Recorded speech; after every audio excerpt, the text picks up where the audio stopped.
And we are back. Welcome back, guys, to yet another Midnight Milk podcast. Today, for the Twitch viewers, we're doing this live on a Sunday.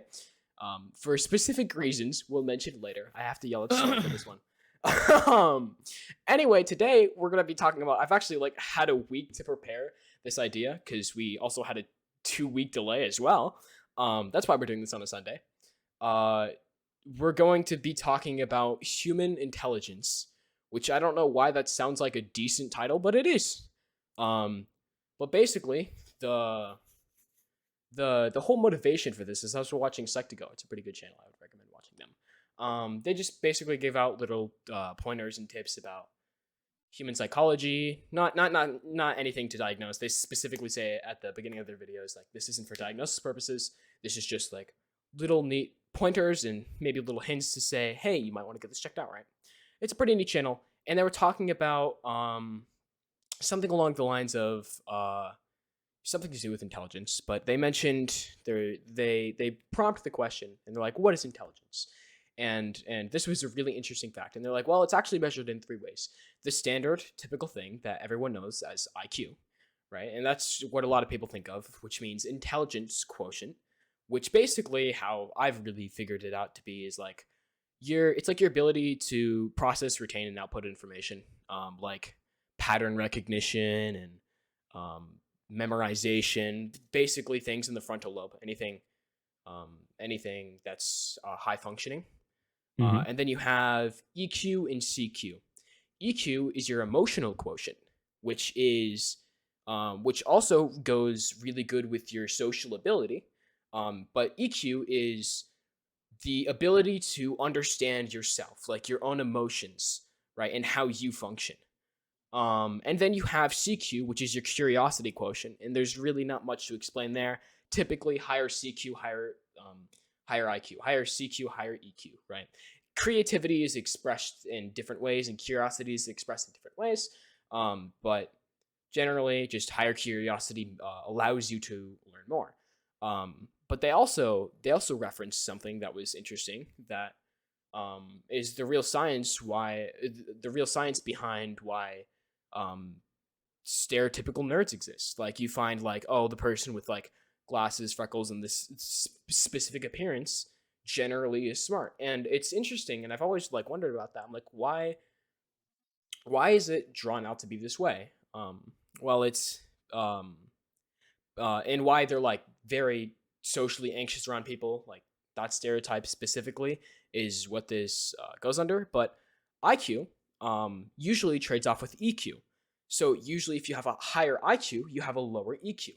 And if you have a higher EQ, you have a lower IQ. It's a trade-off, like everything else is in life.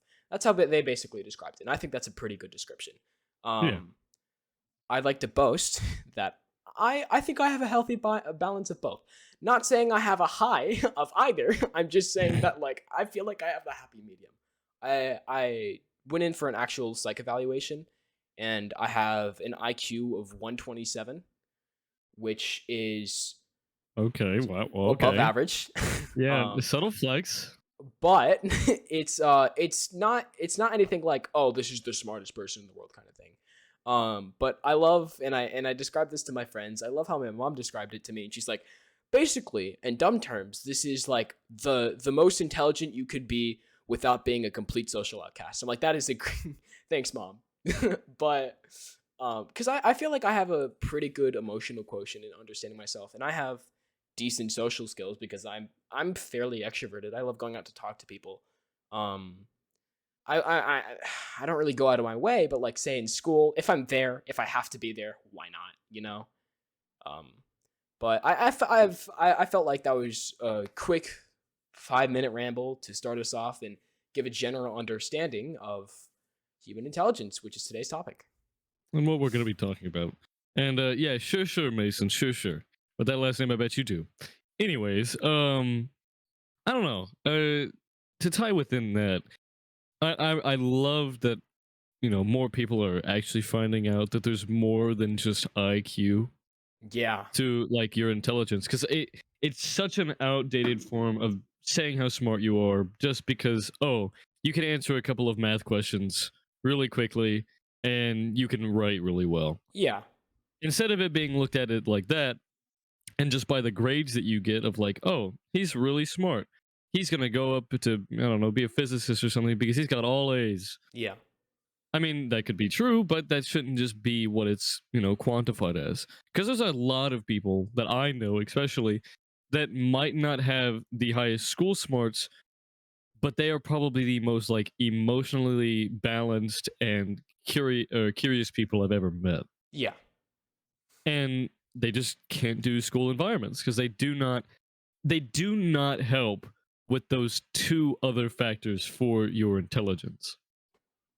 They are strictly IQ based and retention instead of being able to flow without retention and being stuck to a literal school system or a what's it called, curriculum Mm. that you do every single year and you know exactly what you're going to be doing through that whole year. Yeah. It's not free flowing. It's very um just time based and linear.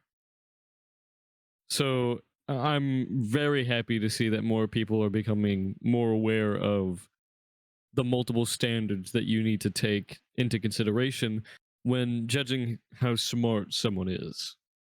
Yeah. I would like to mention, and I thought about this as well. In the video, they were mainly focusing on IQ because that's again how intelligence is standardized or modernized today. But they did mention so how um, EQ and IQ are like what's it called? Like indirectly related, right? Where like the higher the EQ, lower the IQ. Um, but with curiosity quotient, they really didn't go much into that. They just said it existed.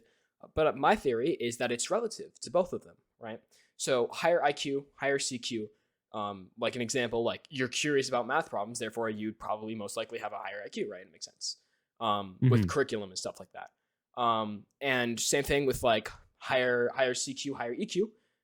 With things like, or I guess vice versa. Things like maybe you have a really creative mind in like expressing yourself in art, social skills. Maybe you find creative ways to talk to people, right? Um, and then same things for if like both are low, then your CQ would be low. Like say you have low motivation to do anything, you have low curiosity to do anything ever, you might have a low IQ and a low CQ or in a low EQ. Um, but I'd say CQ is relatively proportional to both IQ and EQ in their respective ways. But this is exactly why we have the terms of what is it, book smart and street smart, right? To me, that really never made sense because I mean, it doesn't. It kind of ties to EQ and IQ in their own ways. But the things with that is like street smart. When I think of street, my first thought is drugs. So it like like the way to be like safe and know your way around the street, yeah, that requires a certain amount of intelligence. And I'm sure that's what that's focused on. And then book smart is obviously just relative to the IQ in school. But I guess that's the more common term for EQ and IQ. So yeah, there is a more modernized version of it. It's just not a lot of people, or like no one has ever heard the term EQ before. But it exists and it makes sense. Hey, Zenith, you should look at chat and look up. CQ is cultural, not curiosity. That's what they told me, and they're an adult, and all adults are right. So I'm gonna look it up while on stream because I don't. Uh, Uh, cultural intelligence or intelligent quotient is the capacity maybe they did say or that. capability to relate to the and work effectively across cultures. What? Let me look at. Hold on. Curiosity quotient. I thought they said this. Not question. Quotient. Stop. This makes me look bad. I don't like this. Street smart is more like common sense. Yeah. Yep. Yes. Fair. Should I get chocolate milk or this? Here we go. Like, I mean, This. what is your CQ? Curiosity quotient. I guess I wasn't wrong. Okay. Let me look this up because I feel like this would really define it. What is CQ, EQ, and IQ?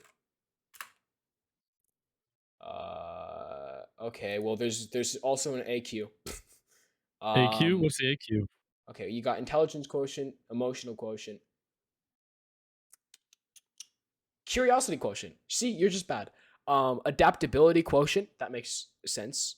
Um.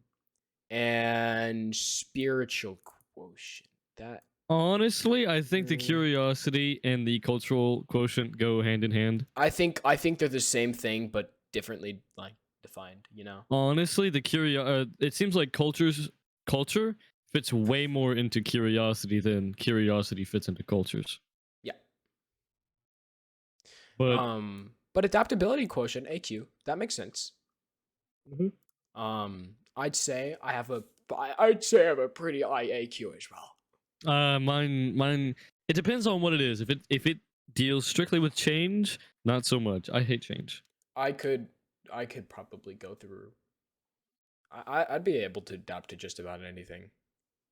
Big change is what really gets me. Like I can handle small change and something that does not feel like it's going to affect me more than, what it should. But there are just a lot of things where I'm just like, ooh, that's something different where it what I quantify change is Using the or word as quantify a lot. is I Big man. do. Um I I use it as a way to gauge whether or not it's going to change my future. Mm, Like how much will this affect my goals and my plans on where I'm going right now? yeah. Like for example, moving. It's not going to happen because we plan for me and my sister to graduate where we are now. But I mean, for example, that would be an enormous change because that just throws off everything. Hmm. But that's what I see as like an extreme change. But like I don't know, getting my getting my driver's license or my permit, that isn't something that I feel is going to be uncomfortable. Only because that helps me get to my goals faster. You know what I mean? Like that's a giant change. I Hmm. go from literally not being able to do anything with cars or anything, and I have to walk everywhere to now I get to go wherever I want alone, or at least in a car. Now that there might be a difference between AQ and the fear of change, though, because you might be Mm-hmm. scared of change, but you might actually end up getting there. Like you might dread it, but then you actually get there and you're able to adapt really quickly, right? Mm-hmm. So that might be a difference. It might just be like something you grew up with. But I feel like you've ever heard like the statement IQ is something you're born with, right? And, Mm-hmm. and I'm pretty sure that's how all things are scored. Well, I mean, unless they're like under 8, IQ is kind of hard to be measured just because it's like it's just your brain's not developed enough really.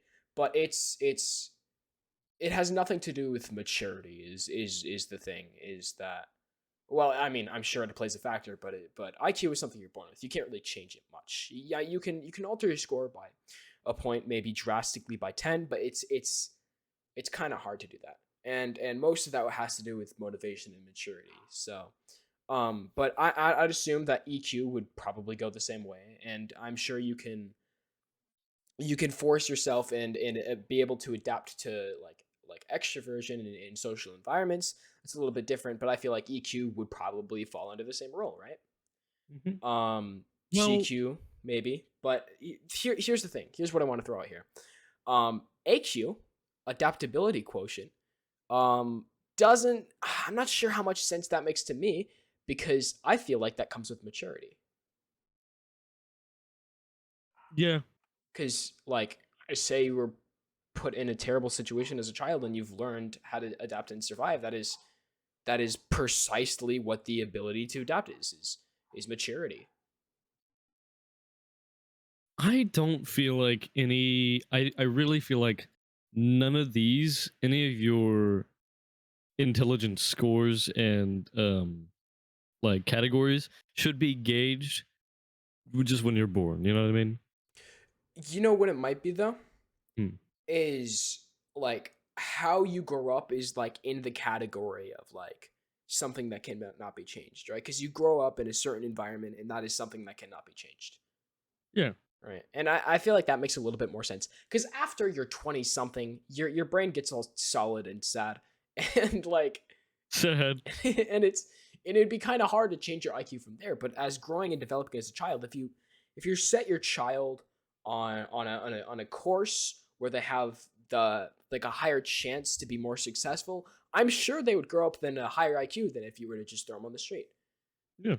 Um, not saying you should test that theory, but just saying that like I'm sure that's how I'm sure that's what they meant by like your intelligence quotients, your quotients or whatever, are what you are born with or what you have. You know what else? Mason in the chat mentioned this earlier, um, and that I really want to touch on real fast is that street smarts is common sense, right? Yeah. Or something like that. Street smarts is more like common sense. I feel like today, especially with the way technology and whatnot is going, street smarts slash common sense is going away. Common sense is no longer common, it's taught. Like, I mean, granted, all common sense is taught. You learn it from, your parents saying, like, hey, stop doing that. But it seems like it's more something that just is dying out and becoming more gray than it ever was, you know? Yeah. But it just, what do you think common sense ties into? Well, to be fair, and a lot of people say now they're like now with the internet people are becoming more emotional, stupid, and all of these other negative things. I feel like a big factor that could play into that is well, you weren't able to see these people before. They might have been just as stupid without the internet. You wouldn't know. So Mhm. now that we have accessibility to the internet and you're actually able to see these people, you go, "Oh, the internet made them stupid." You know? I mean, I don't look at it like that. Well, I mean, I'm not going to. that's how a lot of people do. But that's just because that's what people want to blame it on. Like, yeah, if you give your child an iPad to grow up with and learn everything from that, no duh, they're gonna learn from that. And so then you're gonna blame it makes sense that you're blaming the internet on them being, I don't know, a brat or something, Hmm. because you never taught them. You didn't teach them, the internet did. So whatever like clicky thumbnail that they found and they were like, ooh, that's bright, click, and then they watch that, learn from that, and become that, yeah, no duh, they're gonna be stupid. But if you intervene and you give them life experiences that they get to take in person, then what do you blame that on? You don't blame that on the internet. You can't blame that on the internet. Yeah. And obviously, And that, there's only a certain amount of moderation you can't do. and I mean, that's just something that I feel like a lot of people are going to have to acknowledge whenever they become adults. Like for me, I know especially, we all say, and I feel like everyone says that, oh, we're going to stay in the loop. Like, oh, I'm going to understand the internet. I'm a part of it. Hmm. But then TikTok came out and that threw everything out of the window. Yeah. And so what if in like the next like 20 years from now, I don't know, fucking I don't know, Bad word. some oh my bad, frick. Some new streaming service comes out, then you never know what's going to be on there. It could be the next like Live Leak for all we know.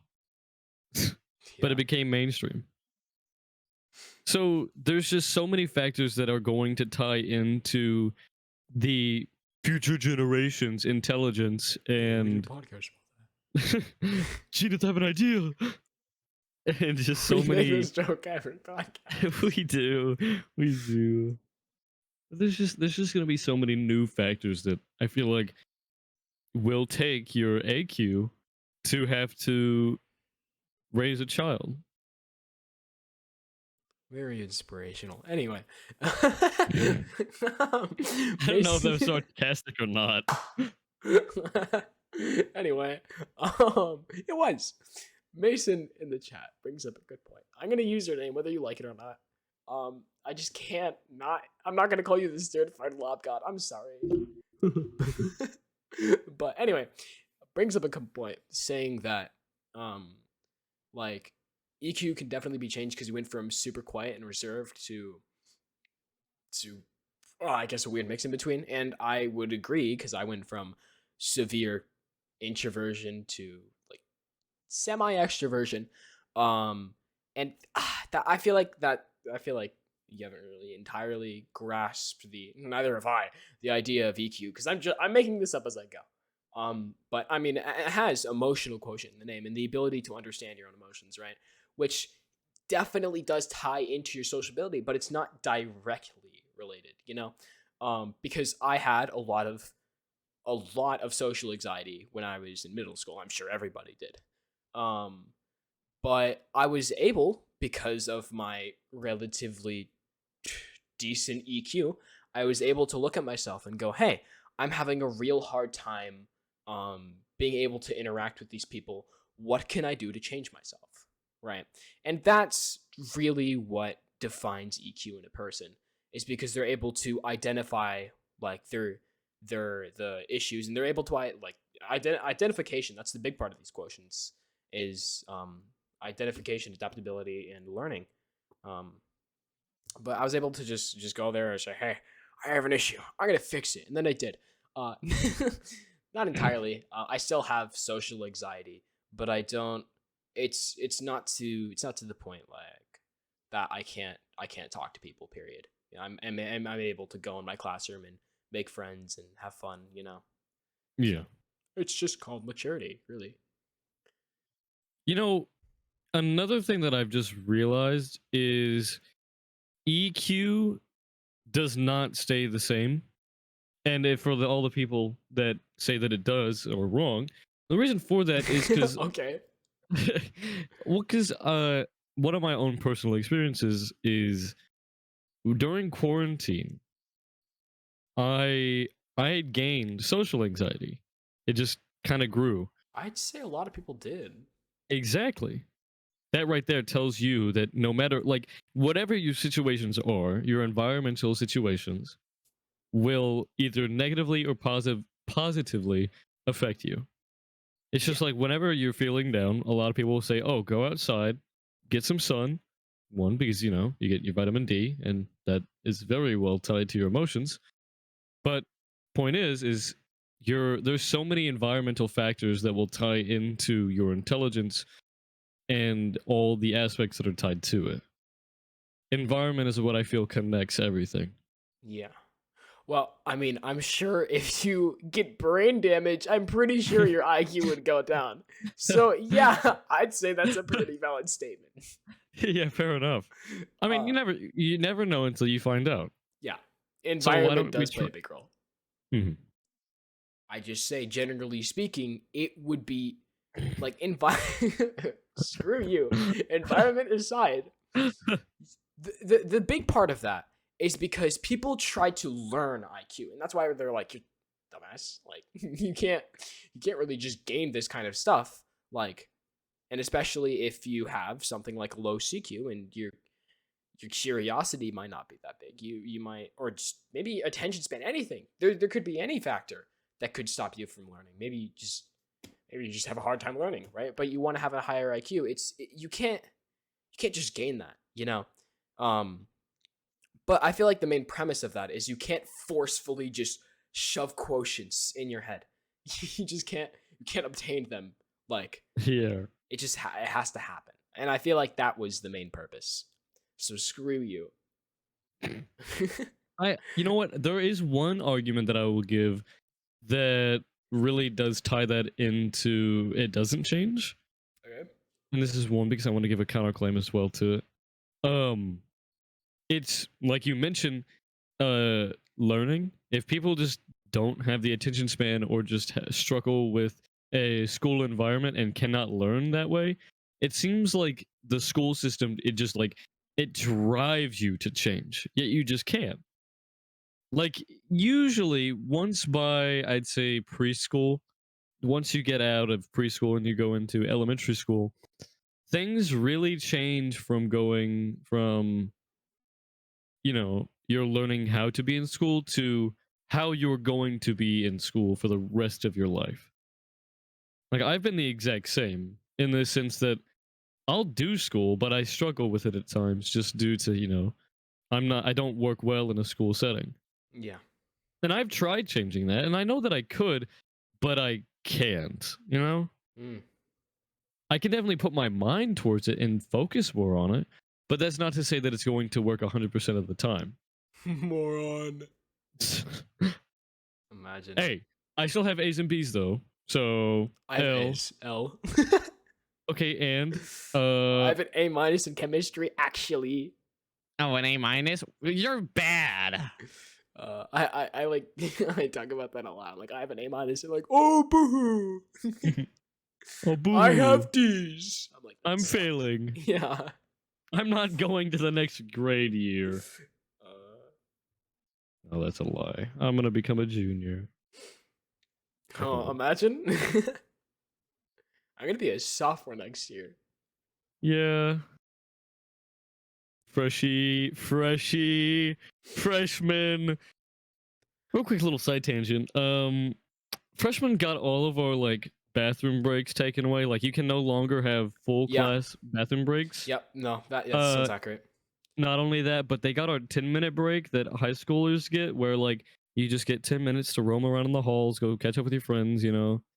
They got that taken away from us. Yeah.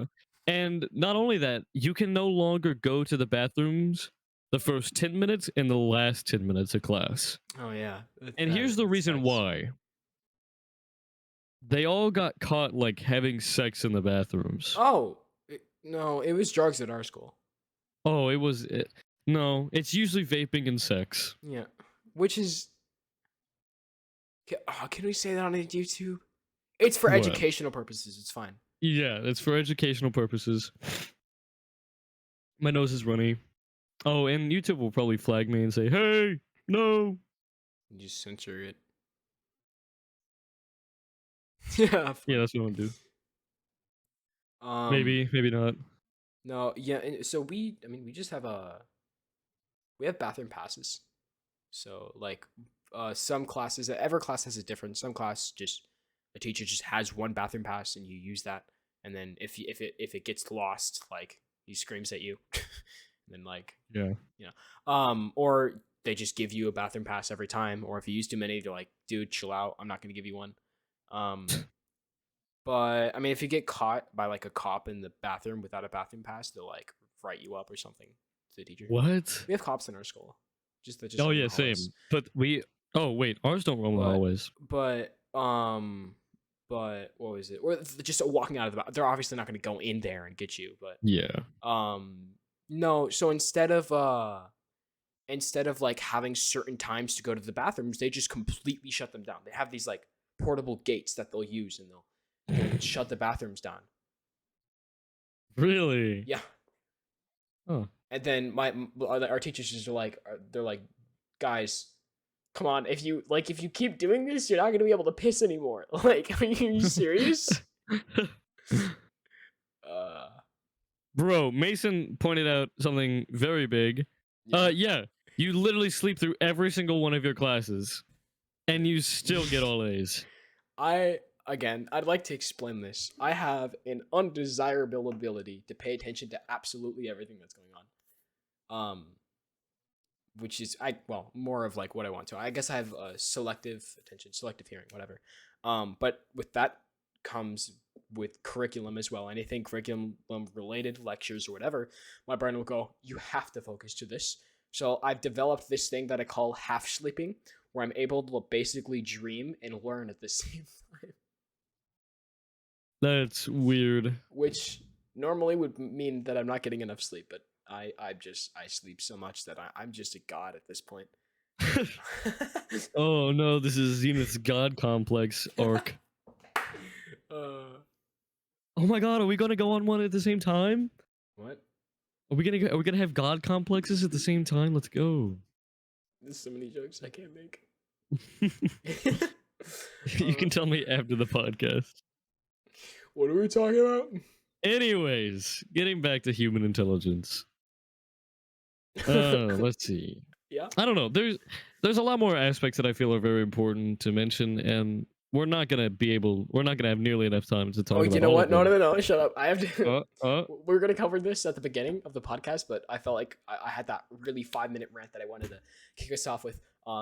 So so for all of those people who are either watching it on YouTube, who wanted to watch it on Twitch, or are here now late, Friday, I get home. I'm like, I'm really excited for this podcast. Storm texted me. I guess I was busy or something, so I replied an hour later. It was too late, and he goes, "Hey, they're gonna have to push it like to tomorrow. I'm gonna go out and buy me some clothes." And I was like, I have plans tomorrow. Like I texted him. He was already buying clothes. He was already out. okay. And so no, no. Let me Okay, explain my I'll side. explain my story after. Yeah.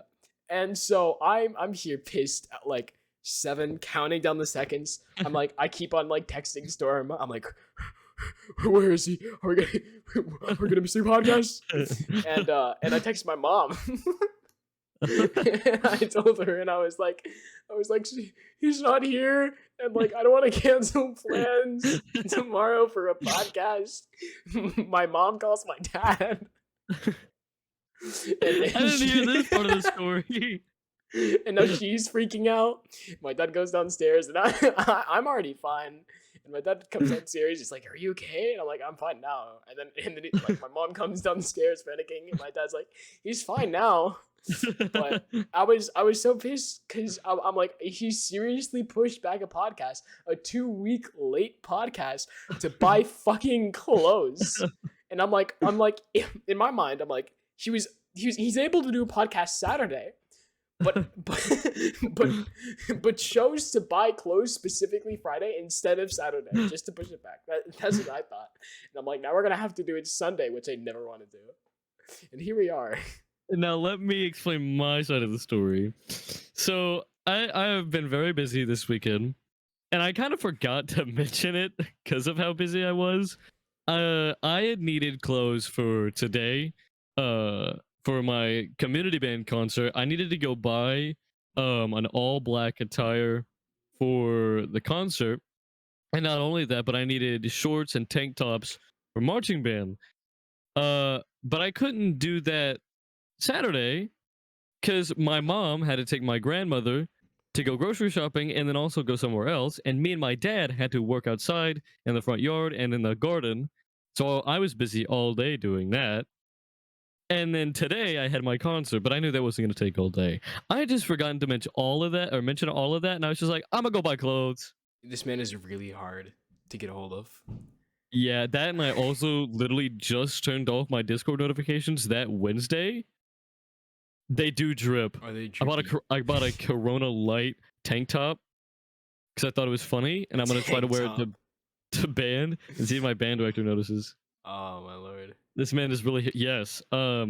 Anyways, I literally just turned off my Discord notifications this Wednesday because I was getting really sick and tired of all of my notifications just being Discord.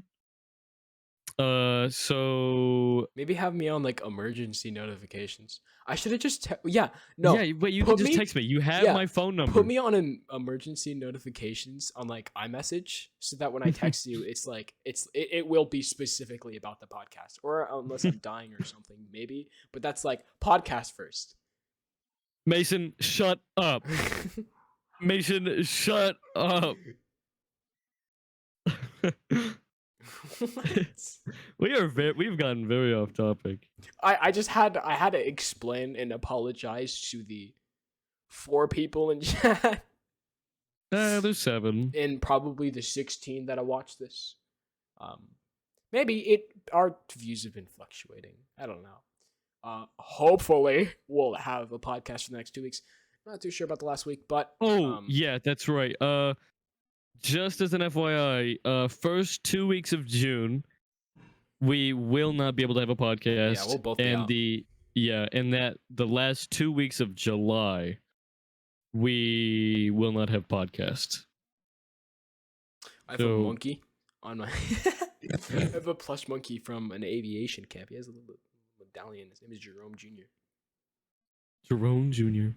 Yeah, it's because one of my friends had a pet monkey you'd carry around in his pocket named it Jerome. That's very swag. It's adorable, and then someone stole it. So in memoration of Jerome, I got a Jerome Jr. Then Mason, you should have been here on that podcast. But were you? No.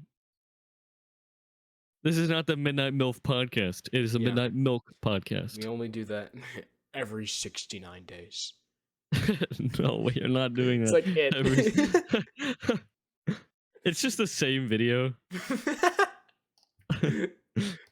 And it's like every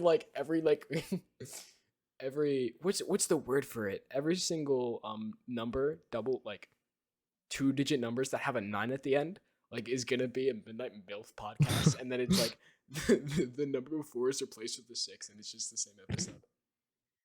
I'd like to think that we would just download the clip from YouTube instead of like just reusing the already downloaded clip. We download it from YouTube, so each time it just keeps getting more grainy and grainy. It's just progressively worse. By the 69th episode, it's just like it's indistinguishable. Yeah. The only thing that's like just like the only thing you can recognize is like the timestamp. Maybe. Maybe. It's just kind of like there's a green and then there's a red there and maybe some other color, but you can't exactly like tell what it is because it's mixed in with the other colors.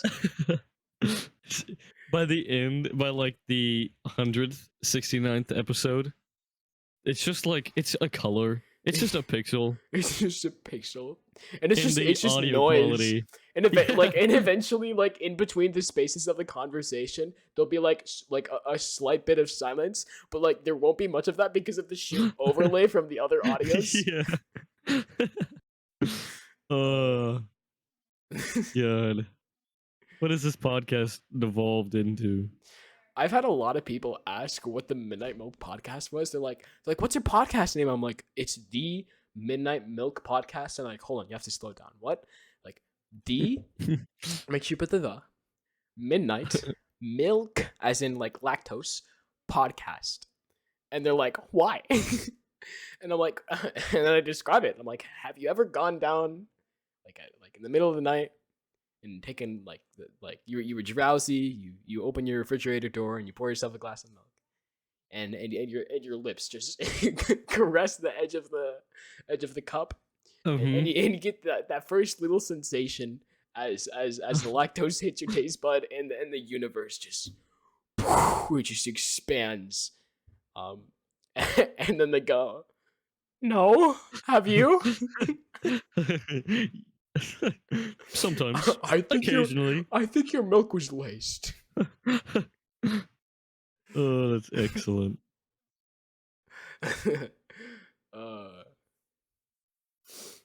Anyway, we should probably get back on topic. While Blue and Mason conversate, well, let's go ahead and jump back in. We've got about just under an hour, or just a little over an hour and 10 minutes. As intelligent young adults as ourselves.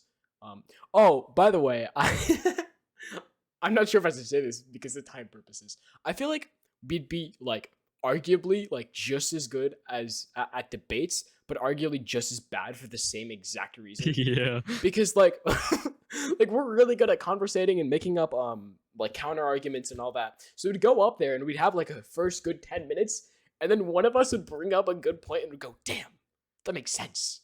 And we wouldn't be able to counter argue it because you start like creating a plethora of counter arguments to each counter argument in your own head, and you're like things are starting to add up here. I understand their side now, you know. And you're just like, damn,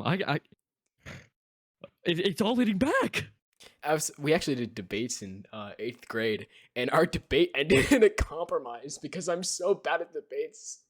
We got a B+. A B+. Because we had a good debate. It's just like, seriously. It wasn't a clear winner. We like compromised.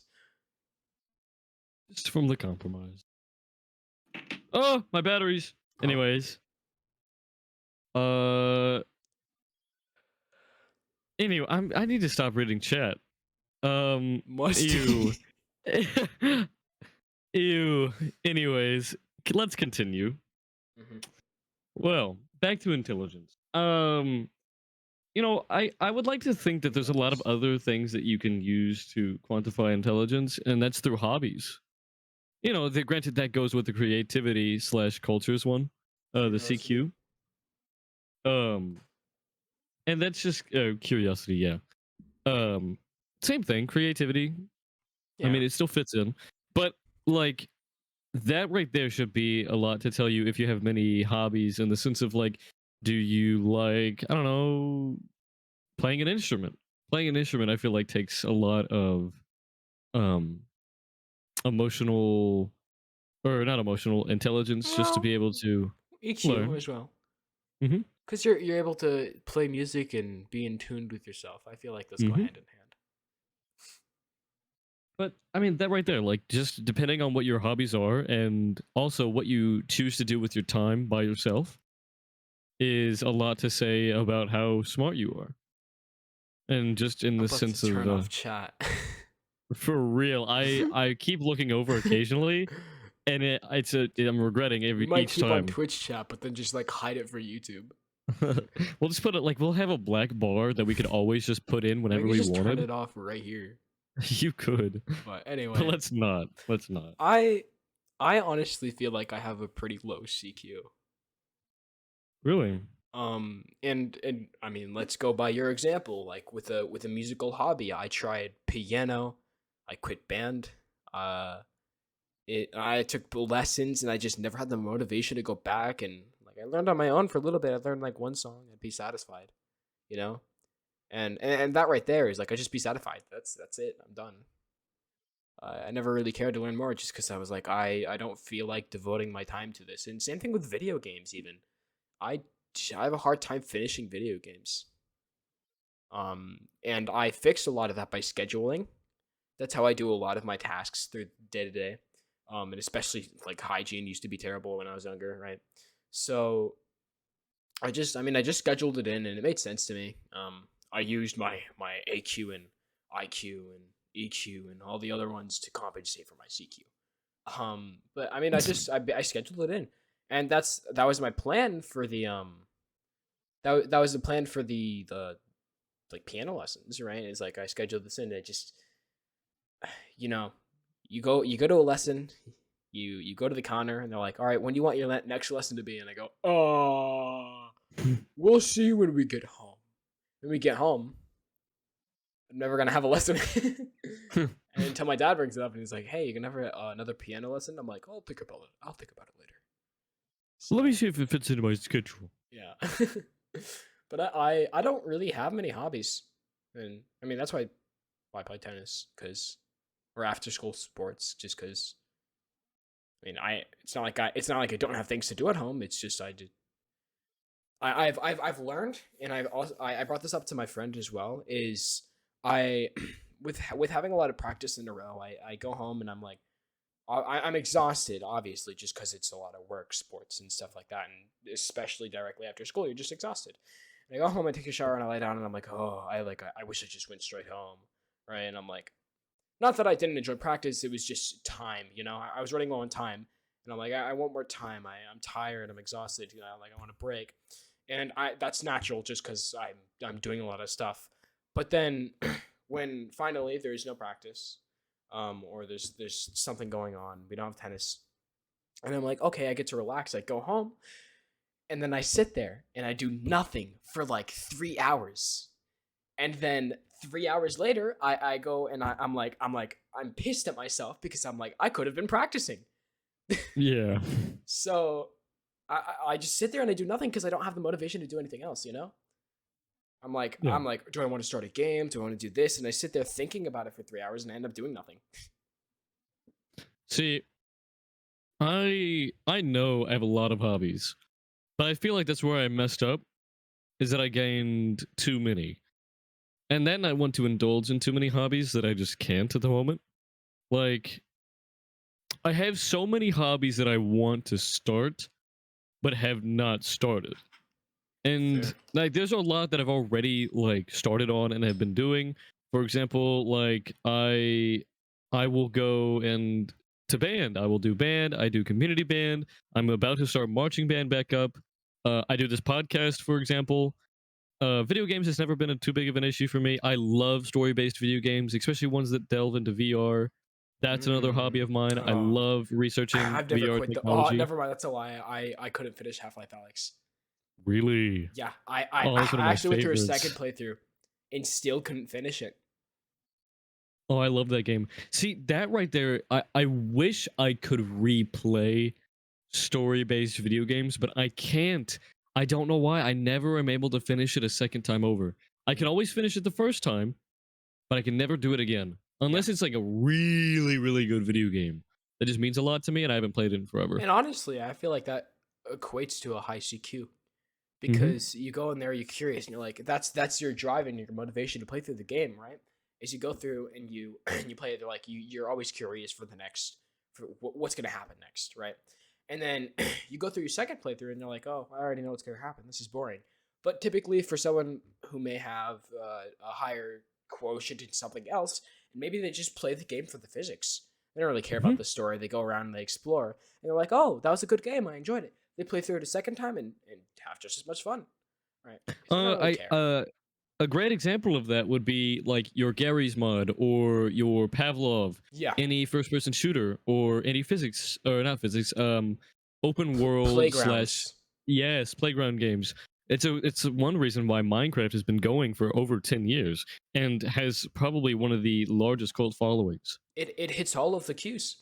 It does. It does. It has enough And content to satisfy CQ, and there's a lot of intelligence that is required, oh yeah. and with EQ as well. They play with friends Yeah. or play by yourself too, and it's um. I mean, even then, people are able to stream by themselves and play the game, and they have fun. So Mhm. There's so many like Minecraft is just one of those games that I am most definitely shut up. I am most definitely going to be showing my child yeah, just one because it was a game that I played when I was little, and I want them to experience that as well. But you're really moving gonna pull aside it back from in my day, like the whole yes, like how I people get. cannot wait to do that. I'm going to be your stereotypical dad, like inviting everyone over for a grill out, you know, giving my children stories about the things that I used to play. Like, I cannot wait for that. Oh my But gosh, no, that's no, no! I that's have to off stop you topic. there. I have to stop you there. I So a lot of people grew up with the NES, even as our age range grew up with the NES because it's just Yes. passed down by their parents, right? And it's just in their household. Why wouldn't they have one, right? Me, I mean, my dad just lost his NES. It just didn't get carried over. I grew up with a Wii, right? And it's not because like we're the same age range. It doesn't make you like more superior than me in the gaming industry. And they go, well, I grew up with the NES. I'm like, that's great. Good for you. You were just outdated. Oh my Pleb. gosh. Like literally, they didn't get it any other way besides their parents. It was not in their control. I don't know why people flex that. uh, I'm pissed, is what I'm saying. I'm jealous. I'm jealous. fair enough. See, and that's the thing. Like, another great example of like I wouldn't say maturity, but like what you can see is diving into the sense of aging plus the environment that you grew up or grow up in. You know, you move from like a Game Boy, like a Game Boy SP, to a console like a PlayStation 3 or an Xbox 360. Then, as things start going around, you get a 3DS or a PSP. Then you get a PS4 once that came out, or an Xbox One, and you usually stick with that one, or at least I know I did, and a lot of others did. They stick with the PS4 and an Xbox for years. But once you get into, you're like, I want more, but I'm capped at what I have right now. Start looking into PCs. Ooh yeah. That right there is once I feel like you've unlocked a whole plethora of new abilities and just you've now started a new path in your aging process. And if you grew up with a laptop, that's completely normal as well. You're still limited and you will eventually either Oh, grow out of that or just get a better laptop. just get better, honestly. Yeah, honestly, exactly. But I guess real quick moving aside from consoles and video games, what you do on the internet. Oh. Yeah, I know, a bit spooky, huh? Like, from the YouTube aspect to the dark side of the internet, I guess, and just, I guess, the surface area of the internet, Yeah. which would be your Facebook, your Roblox, Technic launcher, Huh. for Minecraft. I don't have you did you ever look into that? Technical launcher? What is that? It was basically mod packs. I had I didn't have that. I used Voidcraft because I played Crazycraft. That was really fun. I did a Uh, Crazycraft playthrough by myself. that sounds so much fun. It I would was love to it do was that. really exploit. I always want to do a playthrough with people because there's so I would much totally do that. content. I would totally do that. I would totally ask you If I weren't busy? if you weren't busy. Yeah. If you weren't busy. I mean, There's so during many the games I'd love to play with you. dude, honestly, during the summer, I'm free. Like, I have work and band, but even then, that like I'm completely free on weekends until July. You're gonna Those last 2 weeks. you're gonna finagle some sort of schedule into your life, I'm sure. Well, it would be playing Minecraft with you. Anyways, How sweet. I would love to do that, but there's so many aspects of, like, as you grow up, seeing these paths of IQ, CQ, EQ, and AQ as they grow through what you do in your environment. I feel like the most important to quantifying your intelligence That is is like your the fourth environment. time you've used that word, maybe the fifth. We need to count it. Why do I Quantify. Word keep of the day.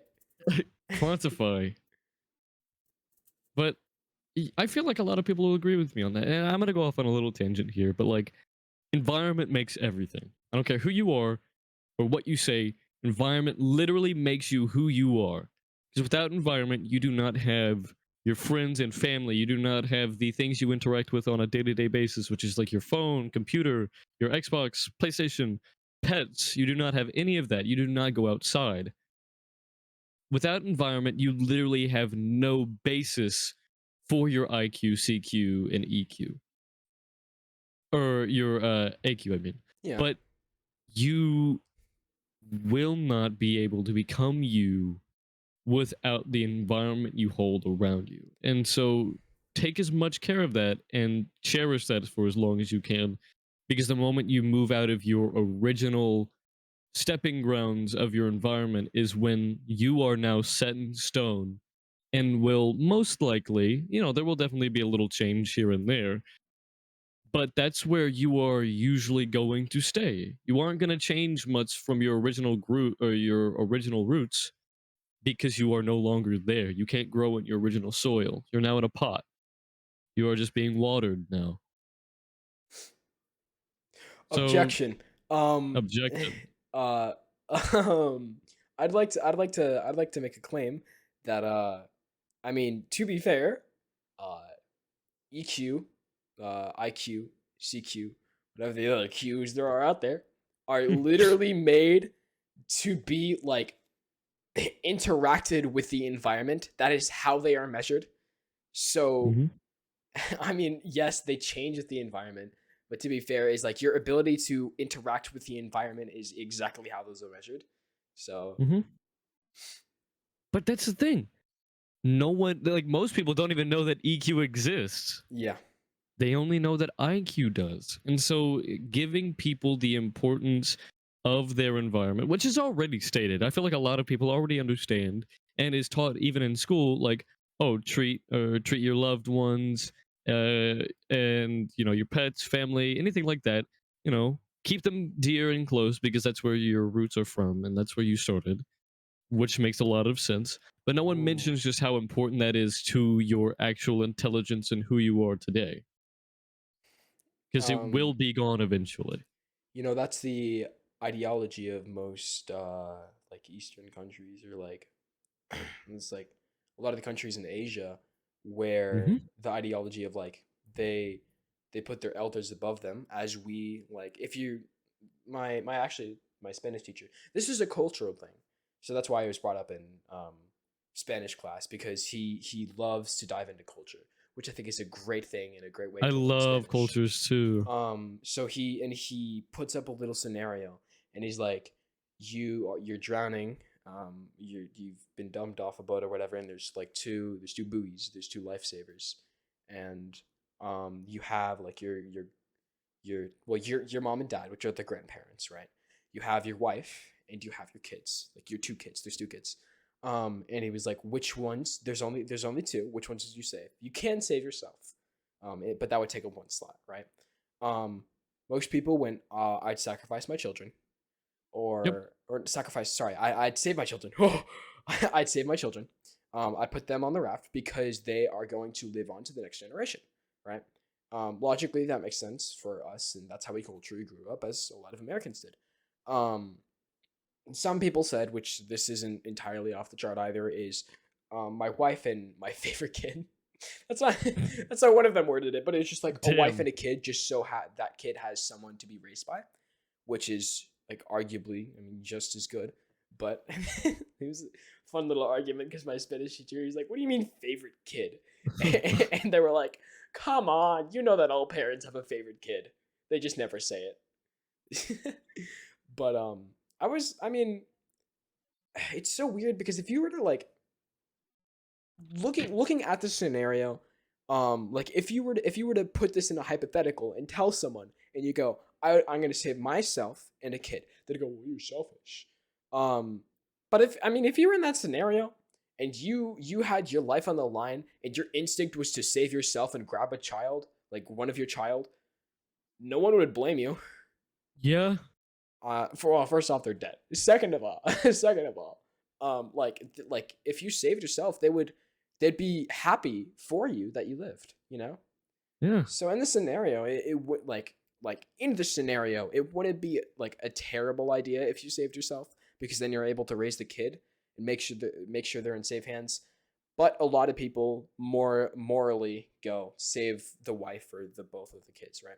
But he brought up, it was an interesting idea, and it was like, well, a lot of people in other cultures, like I think it might have been Spain, but specifically like a lot of Asian cultures and stuff like that, they would save the elders because of the sheer respect, of like, you wouldn't be in this world without the elders. Why would you sacrifice them? That doesn't logically make sense to them, and that's just how they were raised, like culturally. Hmm. So it's really interesting though, and it makes total sense. It's just we have different ideologies, I guess. Yeah.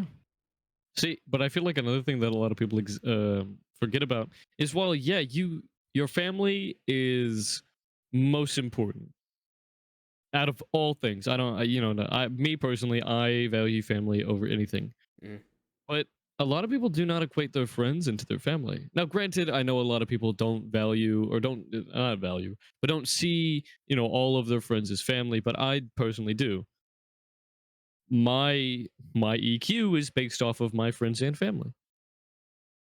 Like, you and my best friend Xander are probably two of the like big factors, and two people that I would call my family.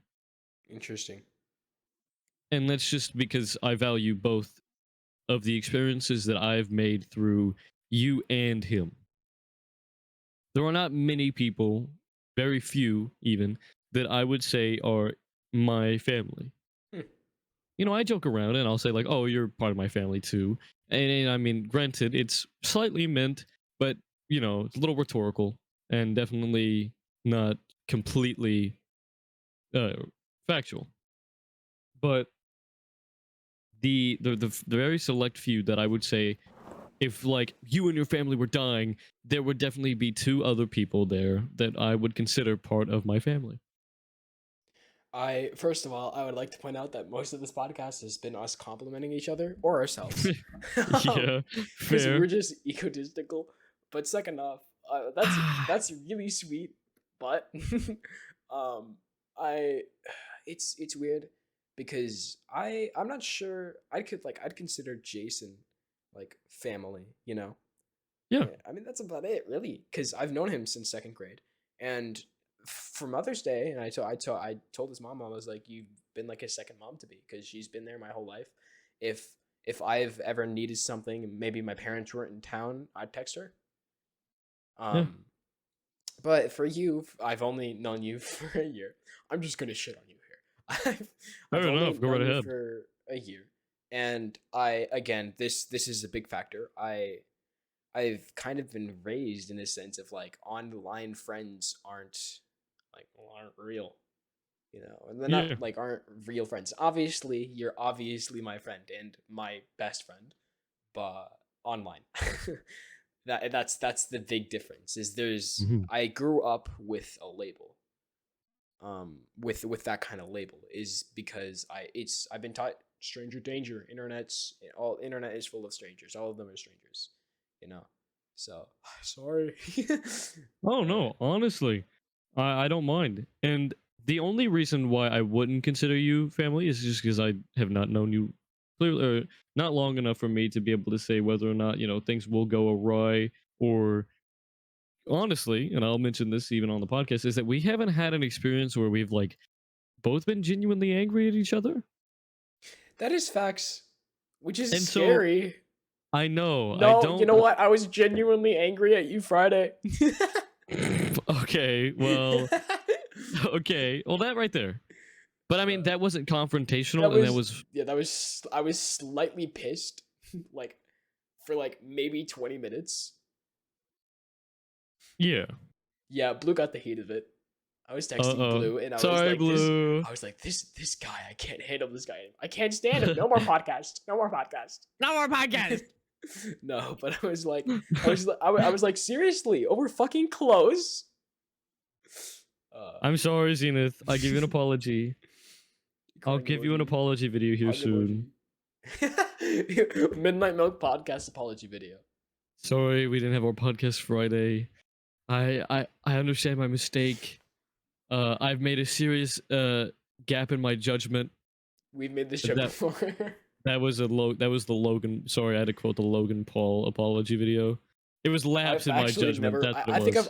I've watched that I've like a only minute seen of the that. memes of it. I've only watched like a minute of the actual video, and then like maybe was it even a minute? I don't remember, but I don't think I finished it because I was like boring. And then went on to the next thing. It's kind of sad because that's someone's life right there. Yeah. Back to intelligence. Back to intelligence. What would you uh, say? Ooh, that was a bad voice crack. What would you say is one factor that a lot of people take into in consideration for intelligence School. that shouldn't be? School? Yeah, I mean, well, so factor into intelligence it shouldn't be. We've already mentioned the IQ thing. Uh-huh. Um, let's see, like that shouldn't. The main thing is it shouldn't define someone. That's Mhm. def. Yeah, school. I mean, you're forced into it, and this isn't like how people perceive you and how people define you, and it's more of like how you're thrown into, because you're thrown into a social and intellectual and cultural environment in school. You're unintentionally, I'm sure, by the school curriculum to be forced to interact with people. Basically, you can't be there without interacting with someone, right? Mhm. So there goes you have to put your EQ to the test, and your IQ as well, by via the curriculum. But the thing is with that is that, what if you have a low AQ? What if you again, sheer anxiety, right? Stuff like that. Like what if your AQ is really bad, and you're not able, like, you're just thrown into this environment every day, and you're forced to be there, and you're like, I don't like this, and you're not able to adapt as well as you would be able to at home, and maybe you learn better at home. And actually, same thing vice versa. When we did online schooling, like, I'd say 50% of the kids weren't able to learn at home because they didn't have that AQ. Yeah. They I they I still got immediately had to adapt A's, to that. but Yeah, same here. I honestly really like the at home. It just gave me bad social anxiety, which kind of sucked. But I um I for some reason didn't. I am such an extrovert and I Mm, love being around people. That's Yeah. where I get a lot of my social battery from, is through people. Granted, I had online, but that wasn't like, there was nothing physical there. Yeah. Visually, it was there, and it gave me partial what I needed, but it was never officially, exactly what I needed. But there there's so many things that I feel like a lot of people will dog on school for, and the fact that it is outdated. It is extremely outdated. But no one mentions how you can make it modern. How do you make the schooling system modern to where I it wouldn't fits say and no applies to all one. this? It's I just wouldn't say not no one, enough but to like make it to the mainstream. Maybe Don't Stay in School by Point the Band. That hit pretty hard. But well, I mean, there. It's a good song though. It slaps. Okay. If you haven't listened to it, that's not the point of the song. It mentions all the flaws of school, but the message isn't not to stay in school, and it's not supposed to be edgy. It's actually really good educational, like real world issues that it mentions.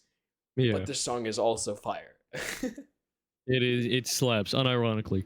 But I keep saying "but" a lot too. Whatever. But we're children. We are toddlers. Yeah. Yeah. Our IQ is slowly decreasing, rapidly decreasing. Anyways, um, I don't know. Tell me one way you would change school to be a to be more modern than what it is now. Education system is everything. Is everyone talks about the education system? Mm-hmm. And the big huge issue with that is it's already worldwide, and it is so big of an issue that, like, not that it's impossible to fix, but the motivation to fix it is very low. people Mm-hmm. people go people rile up together, right? People in groups, they're like, yeah, let's change the education system, and that group would be like too first of all like too small to do anything about it, and then you actually maybe get a good following and a lot of people who might have the ability to make a small change. But then as time progresses, and what they don't realize immediately is that changes like this, worldwide changes of the education system, is going to take a lot of time. It's not Yep. going to be an overnight thing. So when you have this big group of people and they're like, we're going to change the education system, and it's a big movement and everyone's excited, a day passes, one person leaves, they get bored. Like, another day passes, two people leave. Soon months go by, and you've made your little impact, but people keep disbanding from the party because they're like, nothing's happening, this is boring. And then they go on and they proceed to go through the education system they were just complaining about a month ago. Mm-hmm. Yeah, it's I don't remember what I Not was going to say, but yeah. to add on to that is one, like you just mentioned, the amount of time that would take. That would take such an incredibly high AQ to fully adapt to. Oh yeah. It would be almost unbearable to every single student in the whole world. How? It would be almost it would be almost impossible to adapt to. Not only that, everyone hates on school for what they do and for how much better it could be, even though they don't give any information on how it would be better and what to do to make it better. It just works. It does what it does. It does what it needs to do. Mm-hmm. Now, what I will say could most definitely be changed is college. College is a scam. It is a That was our big debate. scam. In Really? eighth grade. It was Free college, which free college. which we've come to the compromise at the end. Free college is really hard to do. That's not worth it. Yep. Cut down on the cost college. Everyone can agree on. Cut down on the cost of college, and do not make it mandatory to have to do the 1 year of Common Core classes. It is not needed. That was what the 12 years of normal school was for. You're in college now. Yeah. I don't understand why so many people do not make trade schools for higher paying jobs and harder careers. Yeah. Curriculum. Do you? Curriculum. We need to either make the prices of college 10 times, or not 10 times lower, but we either need to make them lower, Affordable, a period. affordable, depending on your tax bracket, and get rid of those damned 1 year of Common Core classes. So It welcome is to the not economical podcast. needed. I didn't know we were gonna get to that. I mean, Sorry, I just went on a rant. I really do not like how college is structured. yeah. So anyway, guys, share this with all of your friends. So change the education system today, and share this to make EQ and mental health more common. Let's go, guys. I, um, what was it gonna? God, it keeps leaving my brain. Oh, I remember now. So remember when we were first starting the podcast? Well, before actually, when you first brought up the idea, and you were like, "We're really good at talking. Our conversations are interesting. Let's start a podcast." Short and sweet. The thing that I've realized is that not this is a bad thing, but we usually go on and we go like, "Oh, we've been rambling for too long. I'm not sure if this will be interesting or not." And then we go, "Okay, we're getting this back on topic." The thing is that we're so good at rambling. That's where all of our interesting conversations come from. I had a really good pointer on this, but I don't remember what it was. We're good at sharing experiences. That's where a lot of our interesting conversations come from. So that's why it's kind of hard to keep back on track for us. And this isn't just to the broader audience. I think this is just specifically information for you. But but I mean, it's why we ramble a lot, just because we're really good at sharing stories. Oh no, okay, and I have something to tell you after the podcast that also ties into this that I think is interesting. Okay. Okay.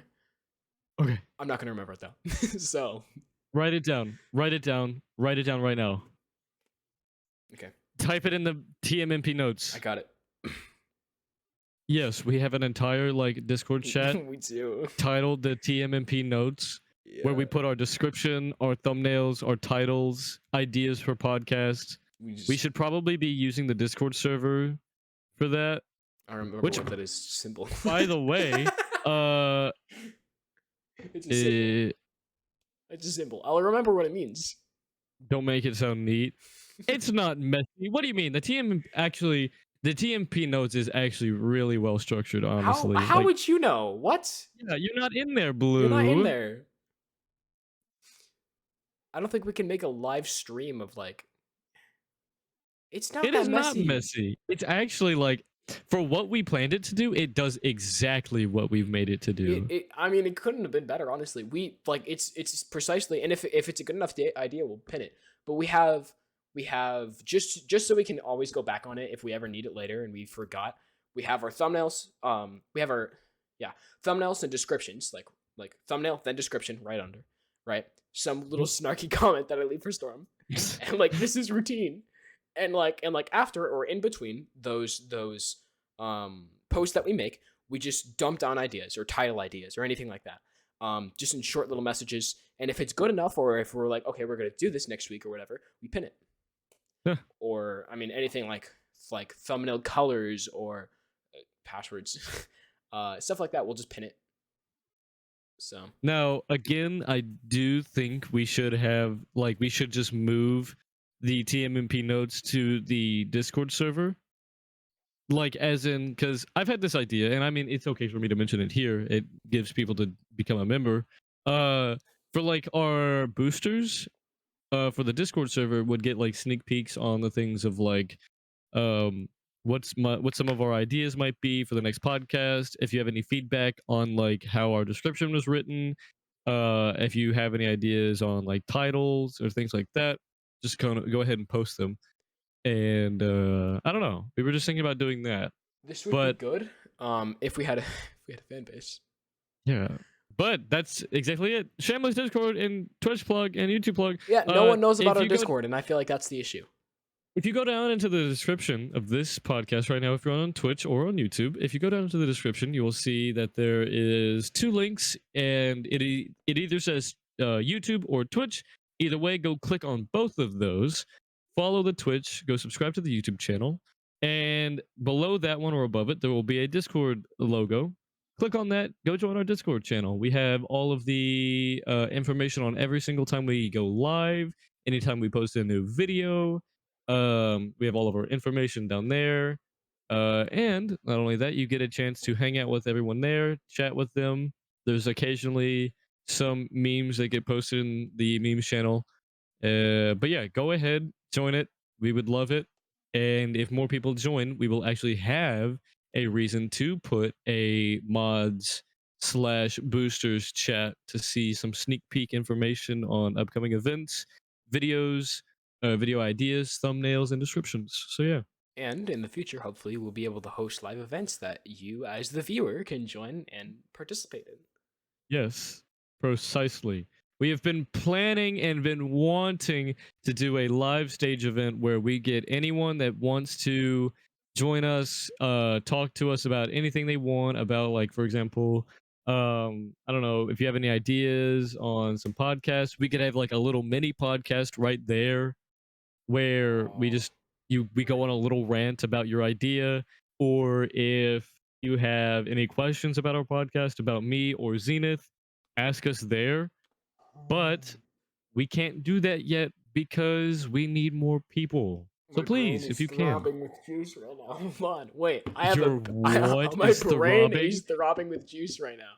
It is Uh, the neurochemicals are just firing right now. Hold on. Mason keeps on getting on me about a milk themed episode.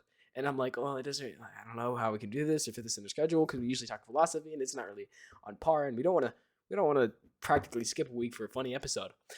We can, over the 2 weeks that we're gone, pre-record a milk episode, a milk themed episode. yes. A milk themed or MILF? Milk. Mason keeps getting on me that we don't have a milk themed episode at the Midnight Milk podcast. I was about to say we do want filler for those 2 weeks. So we can pre-record it on a weekend, like Saturday. Yeah. Guys, get more people to boost the server and you can be part of the sneak peek events. But you need to join our Discord and make other people join the Discord so that way they can boost the server and then be part of the sneak peek channel. Back to intelligence. Back to intelligence. I'm like oddly expressive. I want to do face cam. I want to just like one day we'll after an event or something we'll just go from here on out we're gonna do face cam. I love how you just said back to intelligence. Shut. I want to do face cam. No, because like I keep doing this stuff and I get so expressive and I talk with my hands. I want to do face cam. I'm gonna do more VR chat specials. You need to capture it though. Okay. We have a summer. We can do VR chats. You know what? No, I'm not telling you guys. Boost the server and you can see. I don't have my face cam set up. I need to capture. Me neither. Yeah, me too. Oh. Ratio. Back to intelligence. Back to intelligence. We have about 30 minutes or so. So on this a will social be our aspect, looking at a person. What are the key signs that you pick up that goes, oh, this person is really intelligent? And actually, a good reason to bring that up is because I feel like, and Psych2Go also mentioned this, that it's pretty common that like you might fear like a big man for his muscles, like, oh shit, he can clobber me in an instant, right? Or like you can fear people in that sort of aspect, but what's like unanimously among the human race, the most feared thing in a person is intelligence. Like if you see someone truly intelligent, like everyone will look up to that person. That's the thing that defines like it's intelligence. But what do you think is the key things that like that symbolizes those cues and that makes an intelligent person on a social aspect? Honestly, how they interact with people. Because you can tell a lot based on just their mannerisms alone. And I mean, like, there are a lot of people, then body language too. You can tell there's a lot in Mm, someone's. You know what? Now that I'm really thinking about it and no. trying to describe it, If I really if don't know. introversion is directly correlated with high IQ, that doesn't really make sense because a lot of people who are introverted generally sometimes get looked down upon. Yeah. In specifically speaking, school environments, right? Um, I would say the way they talk, um, usually like interacting with them, like introversion aside, interacting with them and having a good conversation where they're engaged, that shows a lot about a person. Were they genuinely engaged in a conversation, the so said intelligent person, or maybe how other people talk to them, but how or talk about them, how intelligent people are engaged in a conversation, and like signs of what shows their intelligence could be included in vocabulary, curiosity, um, sheer curriculum knowledge, um, but generally, I think it starts with high vocabulary. Yeah, I'd say that's a pretty good correlation. that makes a lot of sense.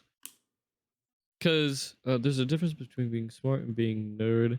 I'm the nerd, but I'm not smart. Yeah, that's true.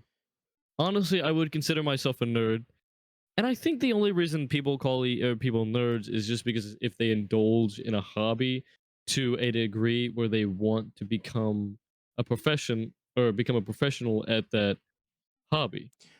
Yeah, if basically someone's successful and you're jealous of them. Yeah, but the moment you make your hobby your profession, you are no longer seen as a nerd, or at least aren't like looked down You just upon. respected. Yeah, you're disrespected. I mean, the moment I lost my glasses, I stopped being called a Fair. nerd. 'Cause it's weird.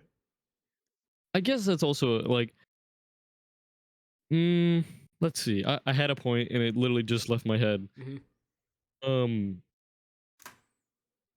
I feel like that's just one of those environmental factors that you just have to overcome, and I guess that really does show if that will push you, whether or not to make that profession. If you can't already handle the stress, which is already a bad way to put it, but it's kind of just the real way it's been put, is if you can't handle the stress of people judging you for some things that you do in the sense of you know, if you, where was I going with this? Oh yeah, if you decided to make this your hobby, make this hobby your goal in life to become whatever this hobby is, for like example, a mechanic, a professional musician, if you want to become a radio host, a professional, if you want to have a professional podcast, anything like that, you need to overcome people's judgment in order to tell yourself, I could handle the stress this long. I know I'll be able to handle the stress once I get there. Which yields a lot of EQ as well. And I was just about to mention that it's one of those environmental things that you have to endure just to, you know, come to that. You know, it's interesting though. Artistic ability is also generally looked up upon as an intelligence thing, and Yes. which would have to do with CQ as well. I'd say. Um, CQ, possibly EQ, but more of CQ. Um, Yes, EQ and IQ. no, No, not IQ. Sorry, not IQ. CQ. Have you noticed that Hmm? we have not once gone into detail on IQ? It's interesting. Like every point that we've Besides just talked about. curriculum, it's Yeah, besides curriculum. that's the only way you can really define it. Yeah. I feel like without the schooling system, one, we would not be as intelligent as we are. But two, would IQ really be that important? It would still be important because that's what quantifies your intelligence. But, you know, would it It's really have weird. as much would IQ have as much mainstream as it does without school? Yeah, and it's funny enough as it is, IQ. as we mentioned how much these types of intelligence are respected. we've the specific ones we mentioned were CQ and EQ, which is really interesting how IQ is more prevalent, but EQ and CQ are more respected at a Mm. social level, at least. Because if you look at someone on paper, like Elon Musk, and you go, this guy's really intelligent. I mean, yeah, you respect him, but it's not like you've interacted with the guy, right? And it's really that moment where they like actually impact your life. It's like, yeah, I respect this man. Hmm. I don't know. Mason asked me to quantify IQ. He literally put quantify. Quantify. I'm gonna look at what quantify means just to yell at you. Well, while you do that, let me. I feel like what IQ is your retention. Retention for information. Because people will take IQ and tie it to, oh, you just got all A's in all of your classes. You've got 100%. Some of these classes are even higher than that. And that's all because you've been able to retain information from your math classes. Like, to put it into numbers? Oh, I thought you meant like want me to do that. Quantify is to put it into numbers. I've always just defined quantify. Okay. Is yeah, that would be correct too. You both are correct. Quantify. I mean, it's basically quantify to bind the specifics of a quantifier. That doesn't really make sense. But quantity. It's just so in relation to specifics. quantity and quantifier is the define the variables, right? Which also has to do with numbers as well. Which has to do with numbers, but you can tie that into variables. Just deals with, you can tie math into words too, or into language and whatnot. What does linguistics mean again? Linguistics definition. A great example of IQ in my definition, which is retention. Yeah, do any of you know what writing in the vernacular means? Huh? Vernacular. I want to see if anyone in the don't look it up. I will tell you in a second. Fine, you can look it up. But does anyone in the chat know what vernacular means? If you paid attention in history class and your retention is good, then you'll know what vernacular is. Don't say vernacular. Vernacular. Okay, you just have a funny accent. Thank you. I've noticed. Absolutely not. What about you, Mason? Do you know what vernacular? Do not Google it. Stop Googling. I can hear your posture as you type. Stop looking up what vernacular means. You're fine. You know what? You're fine.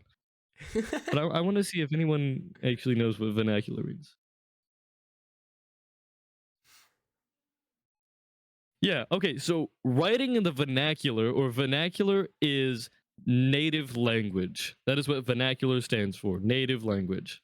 What does native language mean? Your original language, like you're learned through birth. Wacky. And as you were raised. That right there, that is so stupid. That is what would measure my IQ right there, is the fact that I've remembered what vernacular means. Well, I know what quizzacious means. Because I like these. You've never taken history? You've taken world history. You've taken world history, man. Well, I mean, you'll probably learn. No, he's a sophomore. He's a sophomore. Oh, you're a sophomore.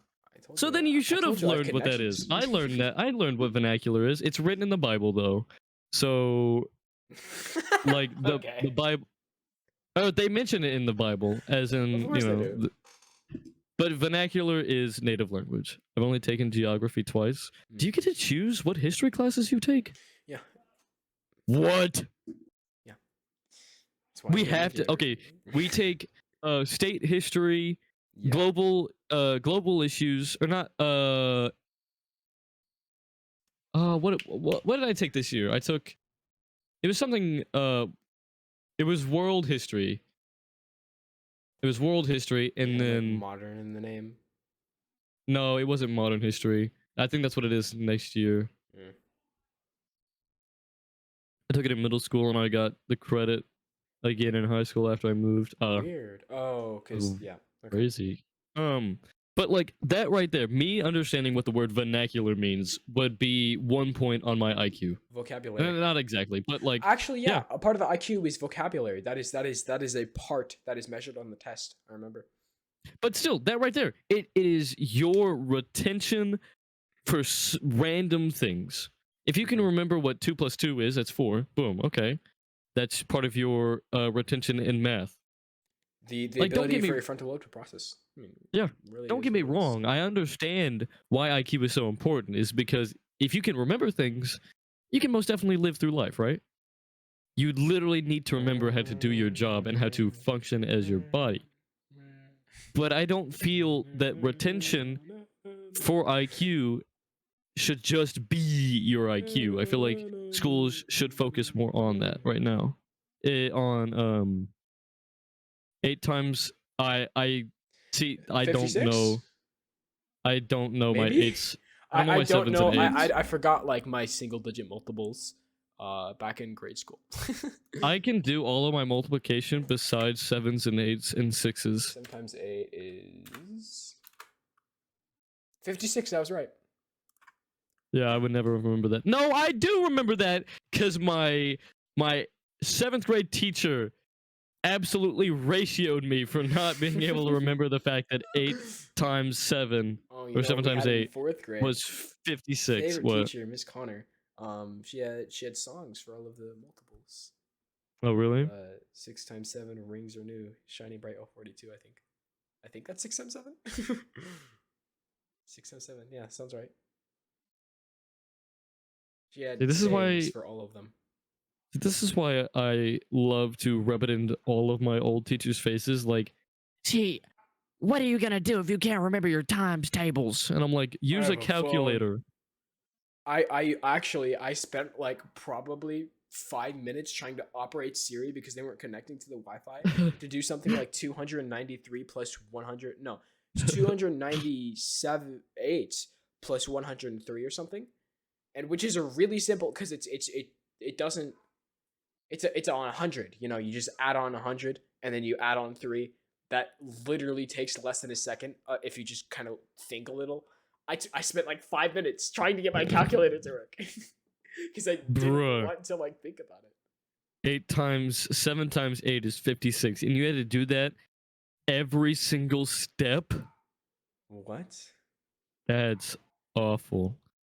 Either way, but like, school is only based on IQ. Makes a lot of sense though. School has been around EQ. since like So the social environment. That's what I just mentioned. Yeah, environment. Inadvertently throws you into a terrible social environment where most of the kids do drugs. Pretty sick. Exactly. Point proven. Devious but things. I mean, school has been around for how many centuries now? When was school invented? Yes. Yes. Hold on. I'm gonna Precisely. Google this. When was school invented? Because it hasn't changed. Not that far ago. The only thing that school has actually changed from is the fact that they actually are not segregated.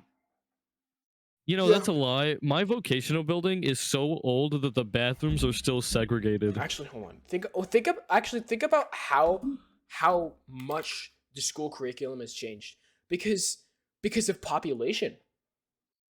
That's true. That's it. That is a huge factor because they're not able to teach all of these kids like the way they used to be. And that's well, that's the thing. The curriculum stayed the same. The environment changed, right? So when you have curriculum that's made more for a teacher to focus in on a certain select group of kids, memorize those kids and like connect with them, right? And they're able to get this information through to their heads a lot easier if they only have a small amount of population, right? But when we're throwing into you have 5 different classes of kids coming in, and you have to teach the same curriculum, then it gets a little bit tedious, right? That's why you have your good and your bad teachers, because some teachers are like, oh, I'm just here for the job, and they teach the same curriculum and they try to have fun with it. But like here with my Spanish teacher, he connects with the kids. He knows what he's talking about. He has fun with this material, right? And that's one of the biggest issues with the curriculum nowadays, is because of the how vast the unexpected change in population. No, Mason. My bathrooms are not segregated by race. No, I mean my bathrooms are still segregated by men and women, as in the women's bathrooms are still upstairs and the men's bathrooms are downstairs. What? Yes. Whoa. Yeah. They're tearing down that building this year, during the summer, and we're getting a new one. But that's how old my school Hold on, is. I'm trying to find something It out. burned down, actually, which is the weird part. It burned down, but then was rebuilt, but it was still segregated back then. I'd like to mention that, and I remember I had to relook this up because I didn't remember. But when we had 4 billion people, so half of our population, roughly, Jesus. 4 billion people, 1974. That's not that far ago. What? So let's think. That's like 40 years ago. 40, 50 years ago. And we've grown 4 billion? That's 50 years ago. And think about like not even okay, 1 billion was 1804. In the past like 220 something years, we've grown like times 700, 800%, whatever the statistics are. In 200 years. And think about how long roughly in your head humans have been alive. And that we've had a stable system of food. Although some speculate that we're at our max, or we're going to be getting there here soon. Yeah, welcome to world hunger. Exactly. Yeah, and I actually had an argument. We're getting into like economics and population. Yeah, we are. But this is interesting stuff. It still ties into what we're talking about, honestly. Kind of. I had a conversation. I was on VR chat, and VR chat you find a lot of really interesting people in conversations to dive into. You can find any spectrum of people. I ran into some guy. He was really depressed, and I sat there. It's just some random guy on the internet, and I was like, "Talk about your issues." Like, sure. He's like, "Yeah, he's around the same age as me, hopefully." And he goes ahead and he talks about how he's thinking about really issues that I don't really struggle with because I've met a bunch of different, I don't know. I just take in that kind of information differently, like stuff from the news, the huge world problems that are going on that'll affect us for generations upon generations doesn't really affect me because I'm gonna be dead anyway. That's my mentality. Not that not that I'm gonna contribute to throwing trash in the ocean or anything like that. Like obviously I'm gonna do my part, but I'm not gonna have constant dreading anxiety about it, you know. But some people have that issues. So you know, this person was like, he's like, I don't understand why there's war or money, and he's like, why do people have to fight so much over money? Like it doesn't make sense. Why don't we all just like, why can't we all just be kind to each other? And that's what one of my people at my lunch table was actually talking about. Yeah, and Friday. That is a valid statement.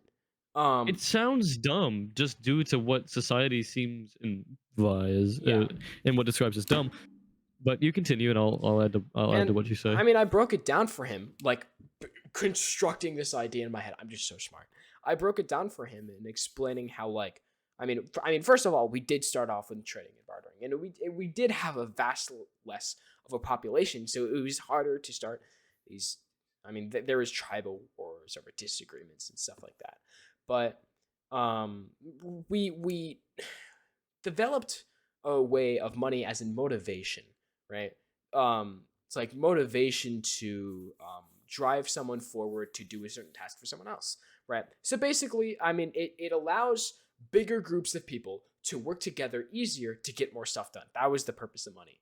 It's this like recognizable currency that you could use anywhere to get a task done. It makes things easier. So, but it's just so weird as the population increases and everything is inflating so fast and so rapidly that we're not able to keep up with this kind of stuff. And it's and you have these big wars and disagreements over I mean, this stuff that you can't control. Someone will have a certain viewpoint. People don't like being proved wrong. It's such a complicated issue. And I had no idea where I was going with this, but it was a really valid point.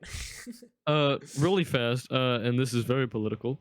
But I think the reason why everything is booming in the stock market is because there's always a post-war boom.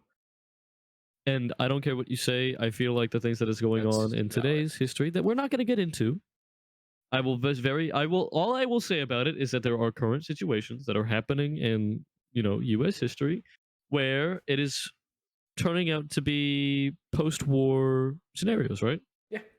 Yeah. And in doing so, you can literally look back on any world war or any time that there has been a big change in the way we need to use our militaries and other people use their militaries. The market always inflates and booms. But in the next couple of years or so, I will, if statistics prove me right, and hopefully they will, everything should either normalize or actually be lower than what it was before. Mhm. It always happens. Now, to tie this all back into today's topic, all of these factors and especially adaptability, as we grow as a society, all combines together for the statement of, you know, uh, two heads are better than one. You know, Yeah. is we grow together better as a species rather than individuals. So, I mean, and that's what's gotten us so far with curriculum, economics, and population. All of that is we as humans are a social species, and we work It's better together. it's why with our political system, I'm not going to get into it, but look, we have multiple members on certain committees for like the House of Representatives, the Senate. You have, granted, the president is one person, but you have the vice president, and that goes down. The only reason the president is just one person is just because people have felt them deemable and worthy enough to run our world, or run our, Country. country. And So yeah, that is the most. That right there is still a proven point of, if we use our heads together as a community, we will work out. And it's that is why I feel, from my own beliefs, that the best thing and the one thing that I feel like should be quantified more, I use it again, and schools and society should be more recognizing or recognize more, is EQ. Your environmental factors are what literally make you you. So if you feel that you aren't doing too well in school or your retention isn't that great, don't worry. That is not what defines you. There are 4, 5, even more factors that make you you and make you intelligent in your own ways. So don't use IQ in this one variable of very many others as the defining factor that makes you you. Because it isn't. There's so many more out there that you can use to say, you know what? I understand that I'm able to take change well, or I'm a very creative person. I have many hobbies that I'm very good at. So don't dwell on the fact that your retention might not be well. Look at your environment. Look at your creativity or your culture, whatever you want to use it as. Look at all that. Take that into consideration and then judge yourself on whether or not you deem yourself intelligent. and wear your seatbelt. And wear your seatbelt. That was a really good takeaway. Thank you. And with We that, have about 5 more minutes. And I kind of want to use this time to just wrap up, talk about a few things that you want to talk about, or, just get us to that 2-hour mark. Okay, I would like to point out that again, this it's way less talked about how the rapid growth of population is Mm-hmm. I mean it is the factor. It is the majority of the factor of 99% of our issues. Yep. I'd say 100%. Is Well, we would not have issues if it weren't for people. yeah, that's And fair. get rid of the people. You wonder why all those robot, like, horror movies and war movies always deal with robots. They are never wrong. They are pretty much completely right. Change my mind. Yeah. but it's the rapid growth in population. Like via example, it was fairly easier, the political system back then, in elections especially, uh, Yep. and may not in the amount of disagreement they would have, but the information especially about different parties and stuff like that. Um, it's a lot less confusing than we have it now today, solely because of the the triple the size of the population since then. So Yeah. do it, but and especially here in America as well, as a lot of people moved here too. So Yeah. American Pride. America, baby. I just love me America. Really quick side tangent that does not deal with politics at all. I don't know if you saw, but the creator brawl or the creator clash was a little while back. I was at Jason's house. It was yesterday. Yeah, I missed it, sadly, and I we didn't even have watched it. tickets, They were so I couldn't talking about watch it it. like the whole time. Oh, I wanted to watch it so bad. I kind of forgot about it, and then I found out you could only watch it if you had tickets, Yep. which is unfortunate. But, anyways, any closing ideas, statements, anything like that that you would like to mention? Share. Share, share. Yeah, plugs. That's usually what we ended off with. Hey, yeah, that's fair. Do you want to do the plug? I I'm did it doing last the time. plugs. You're doing the ending. All right, Roger. Well, it's kind of hard to do the plugs without the ending, actually. You do the ending. You wrap it up. You got this. Wait, so do both of them? Huh? Do We're both the professionals plugs? here. Do We're the plug professionals. and the Okay, ending? Yeah, because, well, think about it. Oh my god. Hold on. Intermission.